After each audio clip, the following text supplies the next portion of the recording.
The subcommittee will come to order. Today we're going to have opening statements regarding three important bills that the committee will be voting upon tomorrow. H.R. 1582, the Energy Consumers Relief Act of 2013, sponsored by Dr. Cassidy. H.R. 1900, the Natural Gas Pipeline Permitting Reform Act, sponsored by Mr. Pompeo. And H.R. 83, sponsored by Ms. Christensen. And I'll recognize myself for 5 minutes for the purposes of an opening statement. The Energy Consumers Relief Act of 2013 is a critical piece of legislation that will finally put some interagency checks and balances on the EPA, an agency that, in my opinion, is single-handedly controlling the energy policy of the United States. The number of major new rules coming out of the EPA has been prolific, especially those aimed at basically putting the coal industry out of business. In fact, just last week, EPA released its regulatory roadmap, which outlines EPA's plans to regulate, in addition to new and existing coal-fired plants, everything from pollution runoff from military ships to landfill methane emissions to formaldehyde emissions from particle board and plywood. No sector of the U.S. economy is safe from EPA's overreach. Importantly, the Energy Consumers Relief Act gives the Department of Energy the lead role in conducting a multi-agency analysis of EPA energy-related rules estimated to cost at least $1 billion. No longer will the impact of these measures on energy prices, jobs, or manufacturing competitiveness be a secondary consideration that is hidden from the public view. It is now more important than ever to weigh the consequences of EPA's actions, particularly in a struggling economy that we still are trying to create jobs. The U.S. is on a pathway to unprecedented energy self-sufficiency thanks to technological innovations that have allowed us to safely tap the nation's abundant energy resources. Without the additional checks and balances provided by H.R. 1582, this pathway will remain threatened by an agency that fails to provide the American people with a transparent and accurate picture of the cumulative and sweeping impact of its regulations. For these reasons, I encourage all of my colleagues to support H.R. 1582. Equally critical is Mr. Pompeo's legislation, H.R. 1900, which is a bipartisan bill that would modernize the federal review process for natural gas pipeline permit applications. Now, we had a hearing about this morning. Some suggestions were made by Commissioner Mueller and others of way to improve this bill, and I know that Mr. Pompeo is committed to working with all sides to make this bill better as we go to full committee.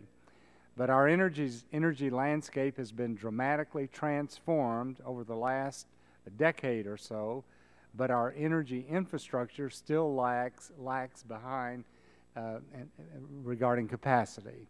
So to take full advantage of our abundant natural gas supplies, we do need a new, modern pipeline system.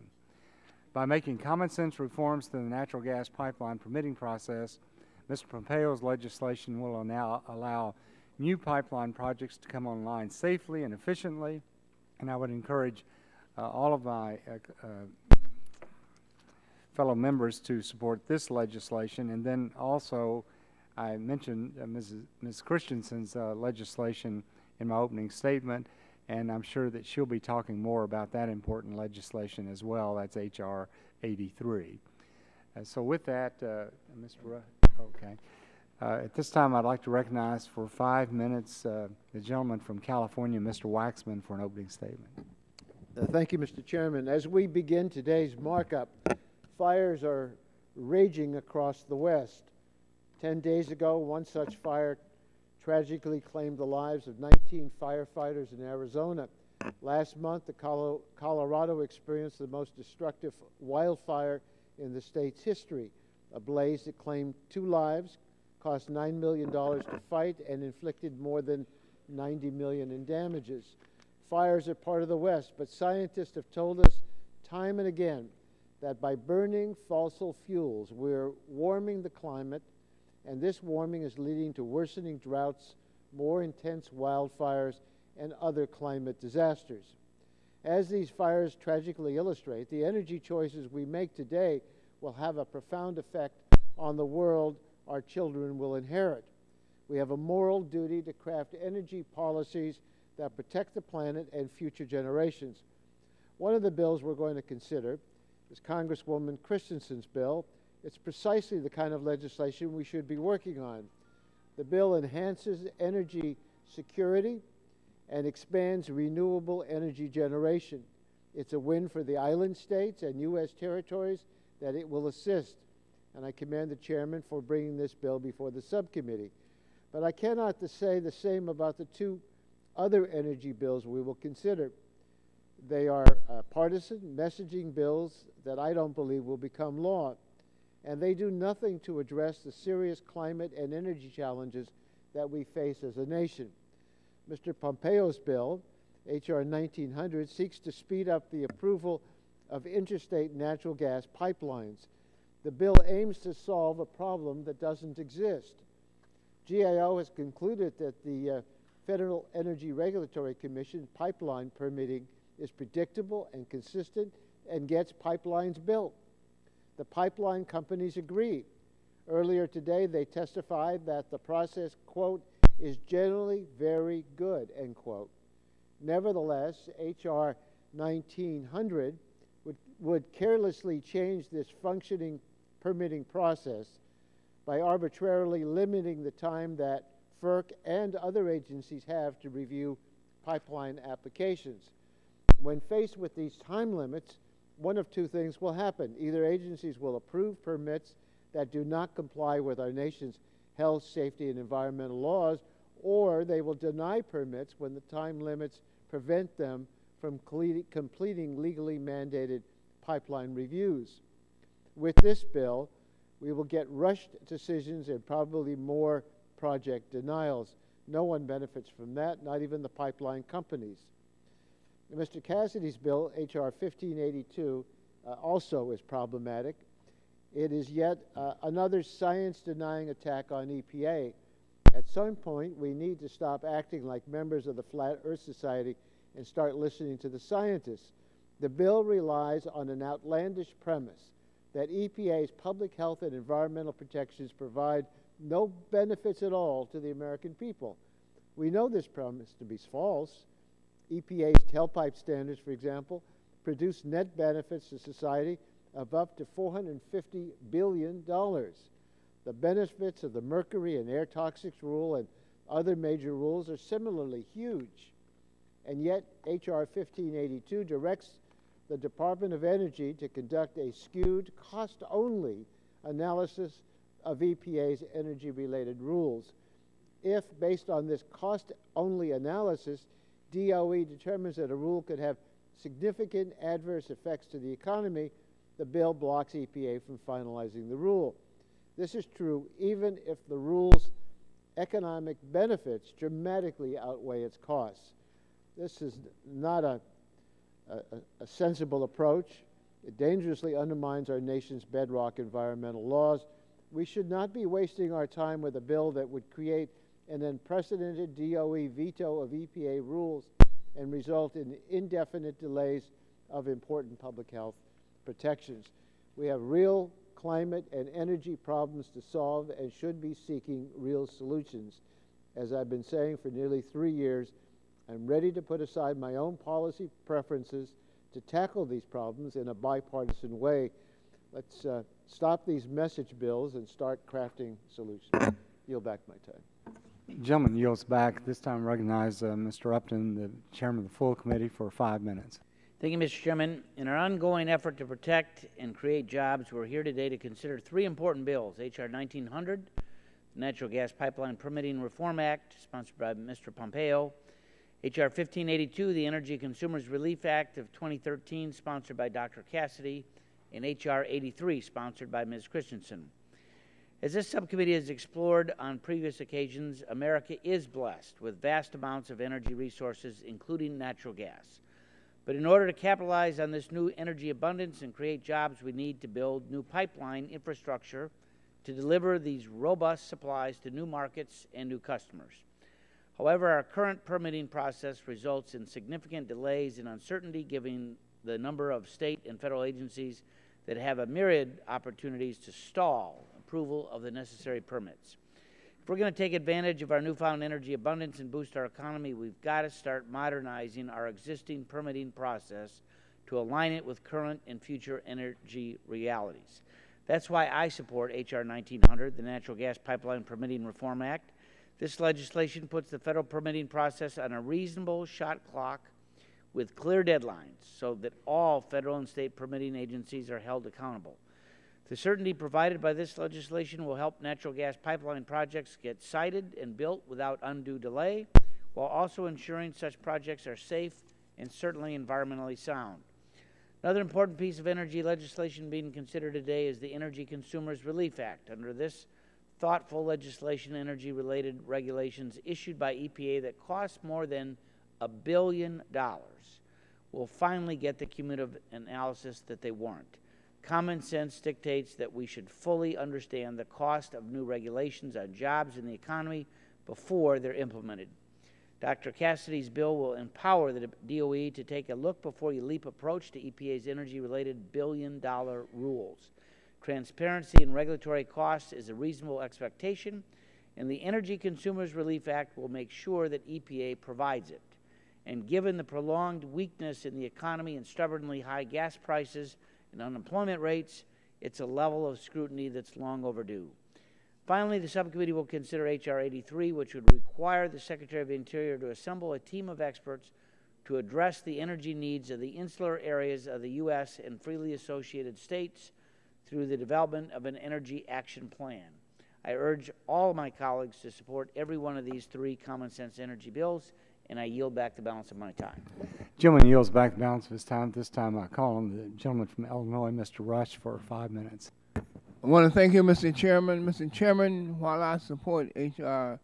83, a bill to require the Secretary of the Interior to develop an action plan to address the energy needs of the insular areas of the U.S. and the freely associated states, unfortunately, Mr. Chairman, I believe that there's more work that must be done to this, to H.R. 1582, the Energy Consumers Relief Act of 2013, and H.R. 1900, the Natural Gas Pipeline Permitting Reform Act. Mr. Chairman, H.R. 1900 will provide a solution in search of a problem. As we've heard today, that 90% of the pipeline applications are approved within 9 to 12 months already. And the other 10% involve complicated reviews that require additional time and scrutiny. So H.R. 1900 is indeed an unnecessary bill that will force FERC to make a decision on a proposed pipeline, regardless if the agency was able to complete its due diligence. In addition, Mr. Chairman, H.R. 1582 provides another example of the majority parties undermining the public health aspects of the EPA regulations and instead only focusing on potential costs to industry. Mr. Chairman, we know that EPA does not simply propose new regulations willy-nilly or pull them out of thin air. In fact, every rule that EPA has proposed has been mandated by law, specifically to protect the public health by ensuring that all citizens have access to clean air, land, and water. The bill before us is flawed in that it will give the Secretary of Energy unprecedented authority to effectively veto EPA public health regulations if the Secretary found that the rule would cause any, and I quote, significant adverse effects to the economy, end of quote.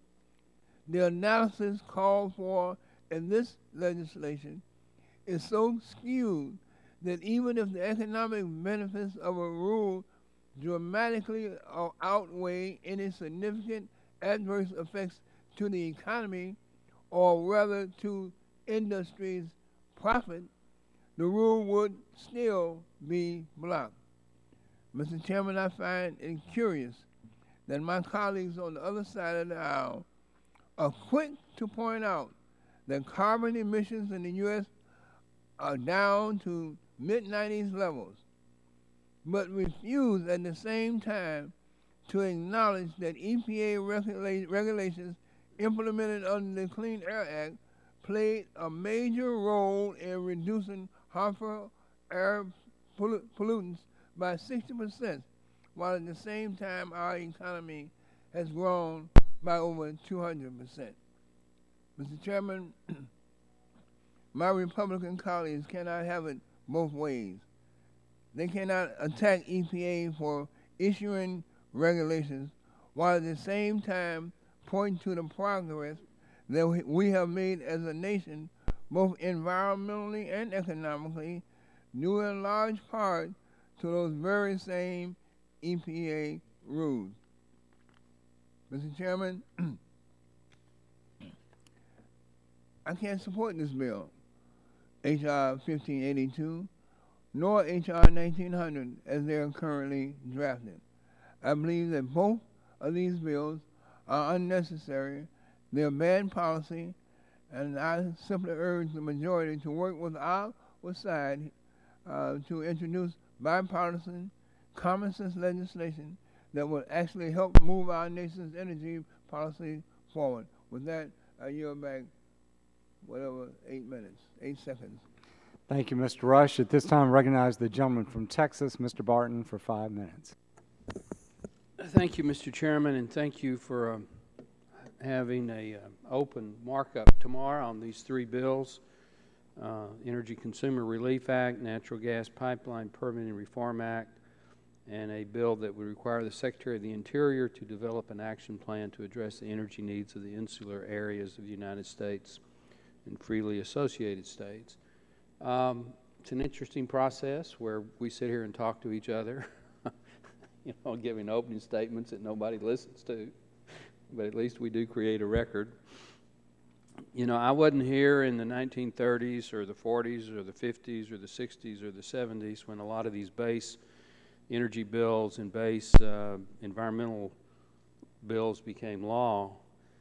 But in studying the history, I am certain of one thing, Mr. Chairman, and that is the political climate was different when these laws became laws.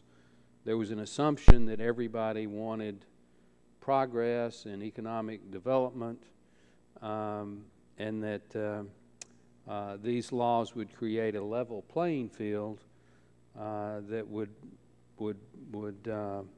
reject bad actors but allow good actors and good projects to go forward.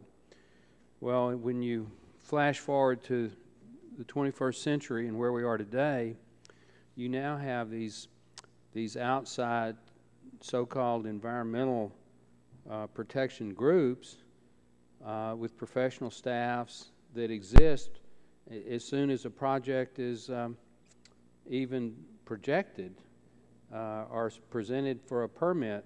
Lawsuits are filed, and Freedom of Information Acts or requests are presented. The assumption is that any project is a bad project and should be stopped. And the EPA especially has adopted murkier and murkier rules to do what they call their analysis, and they always project great public health benefits and lives saved or premature deaths prevented, but they never really come forward, Mr. Chairman, with the databases and the assumptions and the modeling to back those up. So the Energy Consumer Relief Act simply says if a regulatory impact is going to be more than $1 billion, show us where these assumptions, show us the details, show us the data, show us the protocol that was used to make that decision. I don't think that's a negative thing. I support that. I support the Permitting Reform Act of Mr. Pompeo, and I support the gentlelady from the Virgin Islands bill that requires a study to address the energy needs. I think they're all good bills, and I hope that we can endorse them tomorrow. I may have some amendments if the chair supports them. With that, I yield back. Thank you, Mr. Barton. At this time, I call on the gentleman from New York, Mr. Engel, for 5 minutes. Thank you very much, Mr. Chairman. 3 minutes. Sorry. 3 minutes. I have to talk fast now. Thank you very much, Mr. Chairman. I certainly support H.R. 83, and I want to talk primarily about H.R. 1900. I've been following this issue closely, and I want to thank Mr. Pompeo for having some early discussions with my office and several others in an attempt to make this bill bipartisan. While those early discussions were not successful, I'm hopeful concerns with parts of this bill can be addressed through this markup or afterwards. It's important for our committee to make progress on these issues in a bipartisan manner.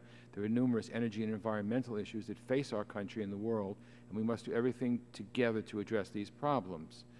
Greater use of natural gas has helped us to reduce our carbon pollution. It's a step in the right direction, but obviously not the end of the conversation. Many of my constituents rely on natural gas for electricity and for heating their homes. I don't want them to see a rise in their bills or a shortage during the harsh New York winters because of red tape or non-responsive agencies. I believe we must do everything to make ourselves energy independent in this country, but also we need to address environmental concerns. I have concerns about certain language in this bill that could have negative environmental effects. The deemed approved language is a specific problem. While I understand the industry's need for finality on projects, it cannot be done at the expense of proper agency review of projects. I'm also troubled by the language that forces agencies to make a yes or no decision by a certain deadline. The language could lead agencies to decline permits, for instance, because they need more time, and I think that would have the opposite effect that the sponsor of this bill would like. We must allow the agencies to complete their work within a reasonable time frame. Again, I hope that we can work out these concerns during the committee process and produce an actual bipartisan piece of legislation that helps to streamline government, protect the environment, and enhance our energy production. The bill, as written, will not pass the other body. Let's get together and improve the bill so that it can pass both houses and be signed into law. It'll take a little give and take on both sides. I'm willing. I hope everybody else is. And again, I thank the gentleman for his courtesies. I yield back. Thank you very much. Mr. Chairman. Thank you very much. At this time, I recognize the gentleman from Louisiana, Vice Chairman of the Subcommittee, Mr. Scalise, for 3 minutes. Thank you, Mr. Chairman. I appreciate you having this hearing and the markup that we're going to have on these 3 pieces of legislation that we're considering that are not only very important, but I'm also happy to support all 3. My colleague from Louisiana, Mr. Cassidy, has introduced H.R. 1582, the Energy Consumers Relief Act, that prohibits the EPA administrator from finalizing any energy-related rule estimated to cost more than $1 billion if the Secretary of Energy determines that the rule will have significant adverse effects on the economy. This is a common-sense bill that ensures the EPA evaluates all the rules to determine future costs on families and on our economy prior to finalizing them. In addition, if the rule is determined to cause increases in energy prices, the relevant federal agencies must be consulted to determine if the increases will cause further harm to the economy. We've seen so many times, we've had hearings from the EPA as we talk to families. When I go back home to my district, it seems that the EPA is probably the biggest impediment to job creation so far that we've seen by this administration, maybe rivaled by the President's health care law that he's acknowledging has so many problems that he's putting some of it off for a year. But when you look at some of these rules coming out of the EPA, they have nothing to do with health. It's more focused on pursuing a radical agenda. And when we have them here in front of our committee and we ask them, do they consider the economic impact? And many times they just shrug it off and say, no, that's not a consideration. Well, it is to families, and it is to small businesses who have to pay these costs. And shouldn't we consider that? Shouldn't that be part of the discussion? What is the EPA afraid of? If they feel that there's certain justification to do something, that's what Congress is for.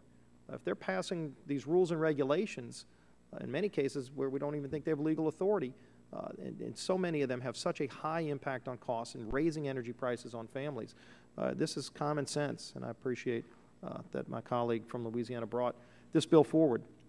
H.R. 1900, the Natural Gas Pipeline Permitting Reform Act by Mr. Pompeo, reforms the Natural Gas Act to streamline and reform the process by which natural gas pipelines are approved.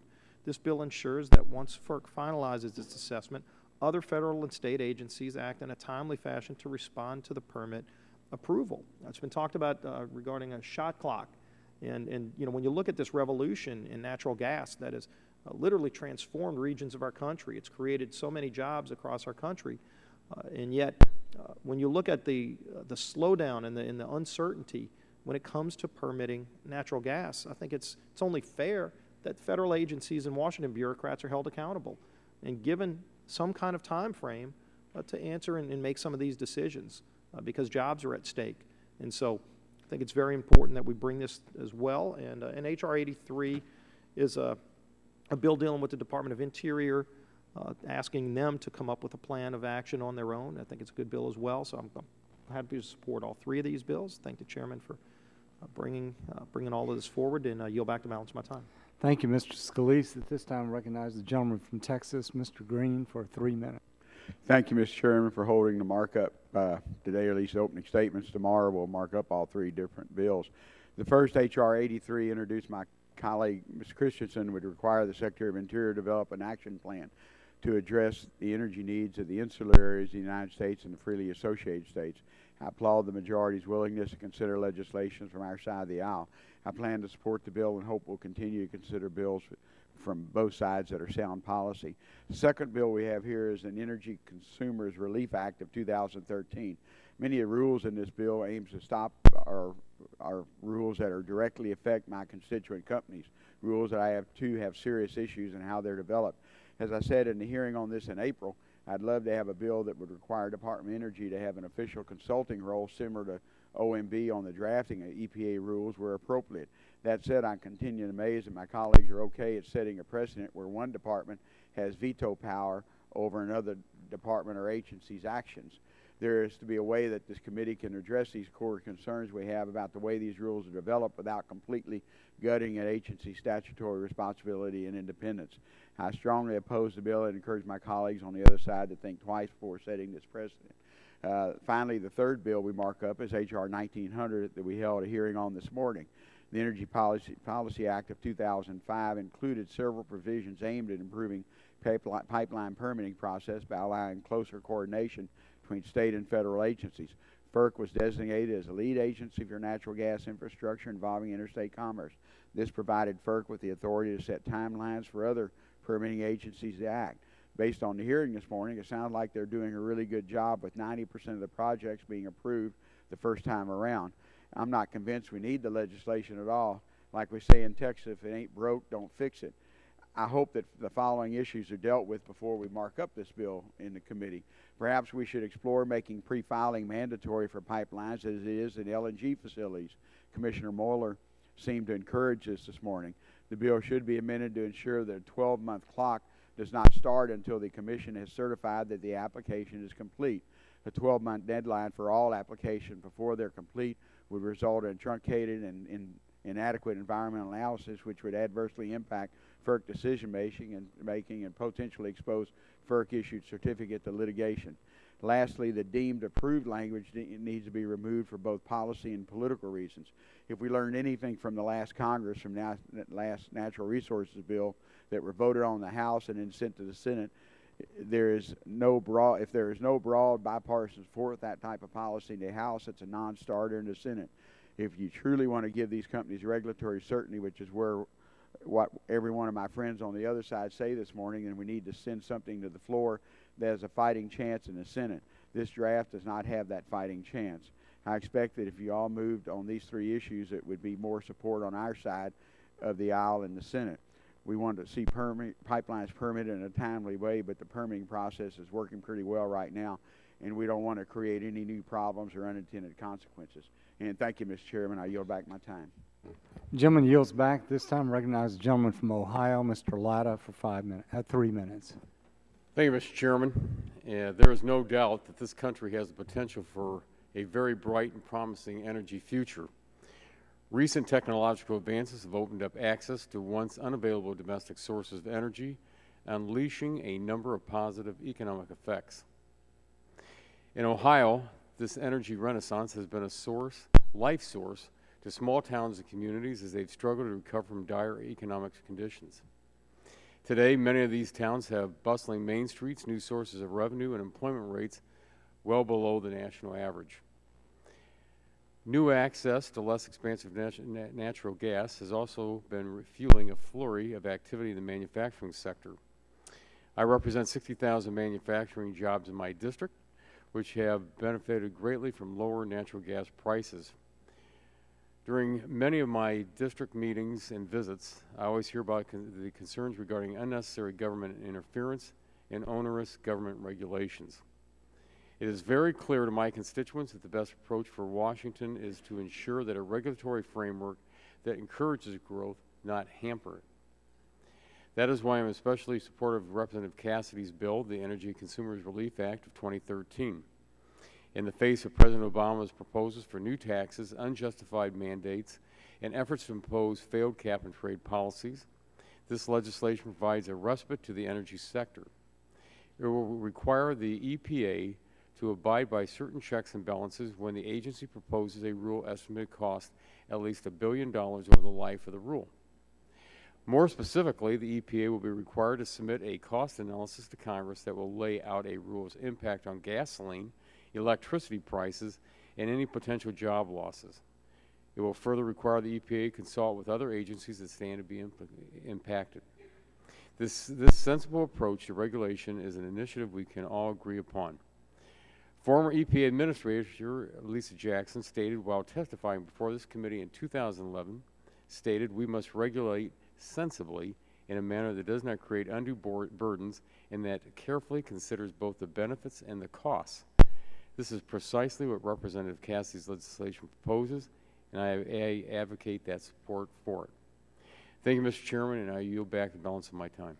The gentleman yields back the balance of his time. At this time, recognize the gentleman from Pennsylvania and I guess Hall of Fame baseball coach as well, Mr. Goel, for 3 minutes.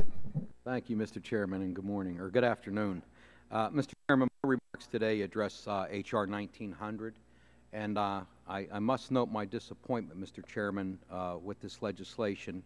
As you know, only this morning was the first legislative hearing held on the Natural Gas Pipeline Permitting Reform Act, and that hearing only further highlighted concerns with this legislation, concerns that I believe, with additional time and consideration, can be addressed. However, here we are 4 hours after the first and only hearing on H.R. 1900, preparing to mark up the bill. While I believe that many aspects of this bill are largely unnecessary, though harmless, I do want to state clearly that I support getting pipeline permits completed in a timely and responsible fashion, and I want to support legislation that will make that process work better. As we have heard in testimony earlier today, there is strong support from many industry stakeholders for additional energy infrastructure. In most cases, FERC is already meeting the timing requirements included in this legislation. Industry frustration with the amount of time some responsible agencies are taking to review these applications is understandable, but it has to be pointed out that they have increasingly limited resources, and the majority continues to cut those budgets further. If codifying standards that have shown to be achievable will put industry at ease, I can support that effort as long as it's done responsibly. Unfortunately, that's not what we have here today. I had hoped that before we reach the subcommittee markup that we would be able to solve a few of the remaining issues with the bill. Specifically, I was hoping to find mutually agreeable reforms to subsection 7J3, which would deem approved any application that has been pending before a responsible agency for longer than 120 days. Mr. Chairman, that is the definition of irresponsible. the consequences of deeming approved an application simply because of an arbitrary number of days have passed could be severe. Rushed or incomplete assessments of applications could lead to serious environmental hazards and, as our witnesses pointed out early, pose a threat to human safety. Moreover, agencies could be tempted to deny applications simply because they couldn't meet the timeline provided, which is surely not what this legislation is intended to do. I'm disappointed that we're rushing this bill through the subcommittee without addressing these concerns, and therefore I must oppose this bill in its current form. It's my hope that we might be able to find consensus on these issues before the full committee markup next week so that I can support it in the end. Mr. Chairman, I thank you for that, and I yield back my time. Thank you, Mr. Doyle. At this time, I recognize the gentleman from Louisiana, Dr. Cassidy, the author of H.R. 1582, for 3 minutes. Thank you, Mr. Chairman, for allowing H.R. 1582, the Energy Consumers Relief Act of 2013, to be considered. The EPA has recently been advancing an expansive regulatory assault on the production and distribution of affordable, reliable energy.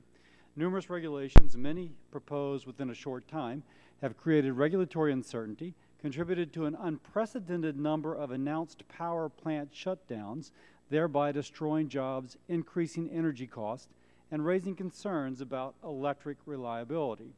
Although the EPA purports benefits, the EPA has acknowledged limitations and uncertainties in its analysis. For example, in the regulatory impact analysis of its proposed ozone standards, EPA stated that there are significant uncertainties in both cost and benefit estimates for the full range of standard alternatives. Mr. Waxman kind of snidely calls Republicans flat earthers and suggests we listen to the scientists. I absolutely agree. Let's listen to the scientists. The National Academy of Science found that the EPA had problems with clarity and transparency in its 2011 assessment of formaldehyde and overstated its findings. Dr. Peter Wahlberg, former member of the Harvard School of Public Health, testified that there are major questions regarding the EPA's forecast of serious health effects. He goes on to say that their statistical approach is fraught with numerous assumptions and uncertainties. Dr. Tony Cox from the Colorado School of Public Health testified, the use of statistical associations is not only technically incorrect, but as practiced by EPA and others, highly misleading to policymakers. I could go on. We should move beyond insults and indeed listen to the scientists. Now, that is the point of the Energy Consumers Relief Act of 2013. This legislation will help ensure energy costs, economic and job impacts are given appropriate consideration in relation to future EPA regulations. Independent and thorough review by federal departments with expertise in energy and economic analysis, led by the Department of Energy, will serve as a check against rules causing significant adverse harm to our economy and jobs. The bill will protect consumers from higher energy prices by providing oversight of the EPA's most expensive rules that regulate the production, supply, and distribution of energy. There should be transparency for those Americans who cannot afford a lobbyist but whose livelihoods are impacted by costly new regulations. The American people cannot afford to have jobs shipped overseas to countries with fewer environmental regulation. Again, I thank Chairman Whitfield for allowing the bill to be considered in the Energy and Power Subcommittee, and I urge my colleagues to support H.R. 1582, the Energy Consumers Relief Act of 2013, and I yield back. Thank you, Dr. Cassidy. At this time, recognize Dr. Christensen, who is the author of H.R. 83, for 3 minutes.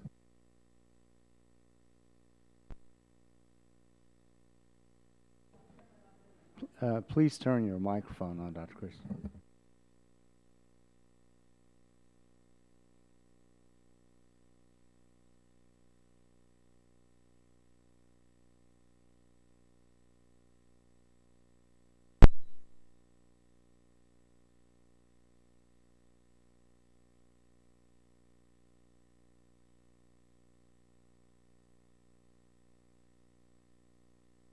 Affordable, reliable energy while all increasing use of indigenous clean energy resources. This measure will help our nation's insular areas to become less reliant on foreign imports and address our long-standing energy challenges, which have become increasingly complicated by price shocks and the instability in the oil markets over the past few years.